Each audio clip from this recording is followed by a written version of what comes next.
Hey guys, Mixed Media Girl here. In this video, I'm making some alcohol ink and resin coasters, and this is a custom set for my girl Julie, so I really hope that she likes them. And to start off with, I'm putting the alcohol inks directly into the coaster molds.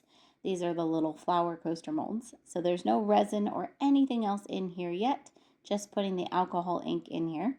I'm primarily using Ranger alcohol inks. These I have found to work best for this technique. I like the way that they look and how they dry.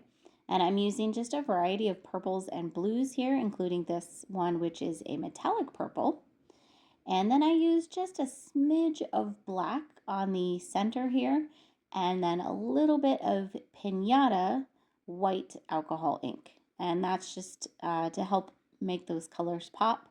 And I prefer the white from Pinata rather than the Ranger one. I just find it works a lot better. Now, a really key thing with this technique is to have your resin mixed up before you even start on your alcohol ink design. That, of course, means you can't spend an hour on your design, but you want to have the resin ready to go so that as soon as you're done with your design, you can pour it in before those alcohol inks dry. Now, I'm using Mixed Media Girl Artist Resin, and another thing I did here is I put 1 drop of the Alumilite white resin dye into my resin, and that's going to do a couple things. One, it's going to make it a little less transparent, and 2, it's going to make those colors pop even more by kind of giving it that white background. So that's not a necessary step, but I wanted to do it on here because it really brings out those colors. And then I spritzed it with some 91% isopropyl alcohol. And here I sped up this part so you can see how those alcohol inks move. They're just gorgeous. These coaster molds do not take a lot of resin. Honestly, I didn't measure, but I believe they take about 2.5 or 3 ounces each. So it's really not a lot.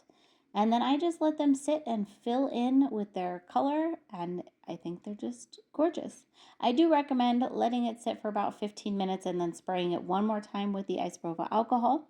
You could also use a heat gun, but that can move your pattern around, and I definitely don't recommend using a torch.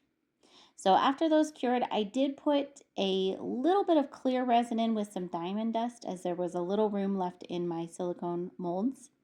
And then I let that fully cure, and here is how they look demolded. And I think these are just so gorgeous.